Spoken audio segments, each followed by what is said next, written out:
আসসালামু আলাইকুম সবাইকে। আমি ফারিয়া পারভেজ ইউটিউব চ্যানেলে আপনাদের সবাইকে স্বাগতম। আবারও চলে এলাম ছোট্ট মিনি ব্লগ ভিডিও নিয়ে। আমি ঢাকা থেকে বলছিলাম। এই তো গতকালকের ভিডিও যেটা ছিল তারই সম্পূর্ণ করার জন্য চলে আসলাম। যেখানে নার্সারিগুলো পাওয়া যায় মিরপুরবাসী সবাই জানেন। মিরপুর কলেজ থেকে শুরু হয়ে কোথায় গিয়ে শেষ হয় সেটাও দেখবেন এই ভিডিওতে। আমরা এখানে হাঁটছি, মূলত আমি শুরুতেই বলেছিলাম বা আমার বিগত ভিডিওতে বলেছিলাম যেটা যে আমার জন্য যাওয়া না, আমি ফার্স্ট টাইম যাওয়া এখানে। হয়তো এদিক দিয়ে অনেকবার যাওয়া হয়েছে কিন্তু এখানে হাঁটা হয়নি বা দেখা হয়নি। ওই কী টাইপের আইটেমগুলো থাকে দূর থেকে দেখা, এবার একদম কাছ থেকে দেখা। আমি লোকেশনটা দেখানোর চেষ্টা করছিলাম যে রোড সাইডের একদম এখানে সাইড করে ওরা রেখে দেয় এগুলো। আপনার মৃৎশিল্প বলেন বা হস্তশিল্প, এই ধরনের জিনিসগুলো এখানে পাওয়া যায়। আপনার বাসা ঘরবাড়ি সাজানোর জন্য আর্টিফিশিয়াল ফ্লাওয়ার পাওয়া যায়। আর তো গাছের কথা তো নাই বললাম, গাছ দিয়েই তো ভরা, মূলত নার্সারি হিসেবে পরিচিত। এখানে দেখুন একটা আমড়া গাছ আমড়া হয়ে আছে, দেখছিলাম। আমি একটু একটু করে ভিডিও নিচ্ছিলাম যেখানে যেখানে খুব ভালো লাগছিল। এই যে এই গাছটি, আমি তো কোনো কিছুর নাম বলতে পারবো না, কারণ যারা গাছ পরিচর্যা গাছ পছন্দ তারা নামগুলো খুব সুন্দর করে বলতে পারে। তো উনি এটা নিয়ে গেল আপু একটা, এটার সাথে আরও একটা নিয়েছিলেন। তো সুন্দর করে র্যাপিং করে নিয়ে যাচ্ছে। অন্য আপুরাও যে ওনারা বাস্কেট নিচ্ছিলেন, যে টপ জাতীয় জিনিসগুলো, এখানে ওনারা কাঁচি দিয়ে জিনিসটাকে ছিদ্র করে দিচ্ছিলেন যাতে অপরিজনীয় পানিটা ঝরে পড়ে যায়। এটাও আমি জানা আছে আমার, যে পানি দেওয়ার পর যদি পানি এখানে পানিতে থাকা হয় পানিটা অনেকটা গাছটা মরে যায়, পচে যায়। যে পানিটা যতটুকু ধারণ করা গাছ ধারণ করে তারপর যদি এটা নিচ দিয়ে পড়ে যেতে পারে তাহলে এটা বেটার গাছের জন্য। ছোটো ছোটো ক্লিপ নিচ্ছিলাম। এই যে এই গাছটা, এটাও খুব সুন্দর। এগুলো কিন্তু আগে আমি তো ছোটো সময়টাতে গ্রামে আমার কাটানো হয়েছে। তো দেখা যাচ্ছে যে আমার এগুলো আশেপাশে জঙ্গলে হয়ে থাকতো, এখন এগুলো মানুষ বিক্রি করে। এই তো এখানে দেখুন খুব সুন্দর সুন্দর ঘর সাজানোর জিনিস পাওয়া যাচ্ছে। এগুলো হয়েছে কি আপনার দামাদামি করেই কিনতে হবে, ওনারা প্রচুর দাম চায়। মোটামুটি আমার এগুলোর দামের কিছুটা আইডিয়া আছে। যেটাই বলছেন ওই যে ওইখানে দেখুন একটা, এটাকে ডোরবেল বলে, এগুলো উনি 1200 করে চাচ্ছে, অথচ 300-400 করেই পাওয়া যায়। তো একটা ডোরবেল যেটা সিঙ্গেল যেটা, ওটা বলছে 600 করে। আমি জিজ্ঞেস করেন 200 দেবে কিনা, তো উনি লাস্ট প্রায় 400 বলেছিল। এই যে দেখছি আর হাঁটছি কেনাকাটার জন্য। ওরা আপুরা বেশ কিছু নিয়েছিলেন, আমিও হালকা পাতলা কিছু নিয়েছি, একদম যাওয়া জেলে যেটা হয় আর কি, মেয়ে মানুষ এক মাঝে মাঝে এমনভাবে খুঁটিনাটি করে দেখছিলাম যাতে না নিতে হয়। এই যেখানে দেখুন হ্যাঙ্গিং যেই জিনিসটা, এটা ওনারা 100 করে যাচ্ছে, কিছুতেই কমাবে না। অথচ এগুলো 50-60 টাকা করে ইজিলি পাওয়া যায়, এখানে কেন এত চাচ্ছে বুঝলাম না। তো অনেক দামাদামি করে 80 টাকা করে নেওয়া হলো। এই ছোটো ছোটো জিনিসগুলো এগুলো ফ্রিজে লাগানো হয়, চুম্বক জাতীয়, এগুলো ফ্রিজে আটকে থাকে, ভালো লাগে। এই একতারা ভিডিওটা মূলত আমার ছেলের জন্য, বিশেষ করে না, ওদের স্কুলে এতে একতারা পড়ানো হয় কিন্তু ওই একতারা জিনিসটা কি বুঝে না, চিনে না।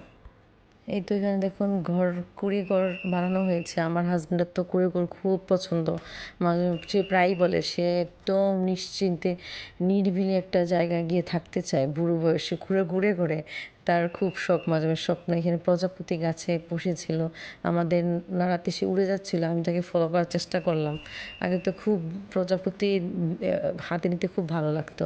এই ন্যাশনাল বাংলা, একদম মিরপুর কলেজ থেকে শুরু করে ন্যাশনাল বাংলা এই পর্যন্ত, মিরপুর অপোজিটে মিরপুর থানাটা একদম আপনার প্রায় অনেকখানি রাস্তা, কিন্তু আমি হয়তো শর্ট করে কেটে ছেটে ফাস্ট মোডে দিয়ে ভিডিওটা, কিন্তু অনেকটুকু রাস্তা, ঘাম ছুটে গেছে হাঁটতে হাঁটতে। এটা কিন্তু রোড সাইড শপ এগুলো, মানুষ যখন কিনছে নিয়ে যাচ্ছে। আমরা ফিরে আসার মতো আবার একটু ছোট্ট করে ভিডিও নিয়ে নিলাম, ওটা ফার্স্ট করে দিলাম। এই যে ঘরগুলো দেখছেন, এগুলো কেনার ইচ্ছা ছিল। আমি যেটা কিনতে চেয়েছিলাম ওটা একটু হেভি এবং ব্ল্যাক কালার ছিল, আর ওনাদের এখানে ব্ল্যাক একদমই ছিল না, সবই কালারফুল।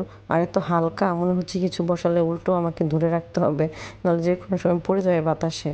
তো তারপরে নেওয়া হলো না, আর যে হাতে দেখতাম শেষ পর্যন্ত নিয়ে নিলাম আমি। আর এই যে টেবিল ম্যাটগুলো অনেক বাছাবাছি করে দুটো দুটো করে 4টা নিয়ে নিলাম। এগুলো 60 করে নিয়েছিলাম, এমনিতে 100 করে চাচ্ছিল। নতুন আসছে এগুলো, নর্মাল কিন্তু 50 করে নর্মাল যে ম্যাটগুলো থাকে। এগুলো নতুন ডিজাইন দেখে 2টা নিয়ে নিলাম। মানুষ তো মনে হয় বিয়ে করতে হলে হাজব্যান্ড এত বাছাই করে না, আমরা যেভাবে ম্যাট বাছছিলাম। তো কাস্টমার কম থাকার কারণে ওনারা বিরক্ত হচ্ছিলেন না। আর যেহেতু এখানে ওপেন টুকটাক হালকা পাতলা কাস্টমার দেখলাম, সবসময় এরকম হয় কিনা জানি না। আর এই জিনিসটা দেখুন, যেহেতু আমার নার্সারি বা গাছ লাগানোর ওরকম অভ্যাস নাই, যারা করেন তারা হয়তো জানেন, আমি ফার্স্ট টাইম জানলাম। ওনার থেকে টব কেনা হয়েছে, ওনার দোকানের সামনেই মাটি ছিল, উনি যে গাছ সাথে ছিল ওটা সেট করে দিল, এটাতে কোনো পেমেন্ট করলো না। এটা খুবই আশ্চর্য হলাম আমি, যে আমি আপুকে জিজ্ঞেস করছিলাম যে কত নিল, টাকা নিবে কোনো, ওর থেকে টব নিলাম না। তো এই যে হ্যাঙ্গিং যে একটা দেখেন টপ হ্যাঙ্গিং, এটা 200 করে রাখা হয়েছে। আমরা প্রায় প্রত্যেকটা দোকানে জিজ্ঞেস করছি, সবাই একই বলে।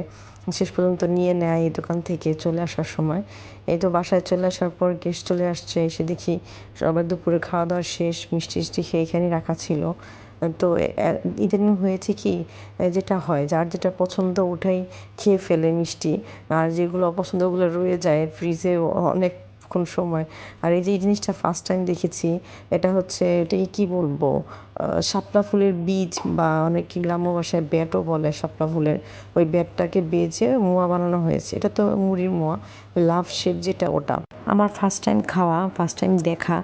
যাই হোক, এখানে গাড়ি দেখুন, গাড়ির গল্পটা একটু ছোট্ট করে বলি।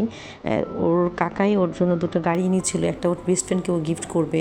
তো আমি বললাম যে যদি গিফট করবে তুমি লুকিয়ে দিও, অন্য কেউ দেখলে ওরা কষ্ট পাবে, মাইন্ড করবে না। সে ওপেনলি গিয়ে ক্লাসে গিয়ে বলে দিয়েছে এই তোমার জন্য গিফট এনেছি, দেখো দেখো। তো অন্য বাচ্চা মাদের কাছে গিয়ে বলছিল যে ওকে দিল, আমাকে কেন দিল না। তো আপুর আবার বলছিল যে আপু বা ও তো মায়ের কষ্ট পাচ্ছে। তো সেই সূত্র ধরে আমি গণনা করে 5টা গাড়ি নিয়েছিলাম, ওখান থেকে তার আবার একটা পছন্দ হয়ে গেলো, ওটা সে যে রেখে দিল। তো 4টা ছিল, তো আমি ভেবেছি যে আচ্ছা আপাতত 4টা বাচ্চাকে দিয়ে, যদি কোনো বাচ্চা বাকি থাকে তাদেরকে দিব। কিন্তু আমরা পরিকল্পনা করি, প্ল্যানিং করি একরকম, আর উপরওয়ালার প্ল্যানিং থাকে আরেক রকম। সবসময় ওরা 4টা ফ্রেন্ড একসাথে খেলাধুলা করে স্কুল ছুটির পরও, কিন্তু ওই দিন কী হলো, বাকি 2টা বাচ্চা বা অন্য বাচ্চাগুলো খেলছিল। তো আমার ছেলে জানে যে মাম্মা গিফট নিয়ে আসবে ফ্রেন্ডের জন্য, আমার হাতেই ব্যাগটা ছিল, সে টান দিয়ে ব্যাগ নিয়ে সবাইকে কার্ড দেওয়া শুরু করে দিল।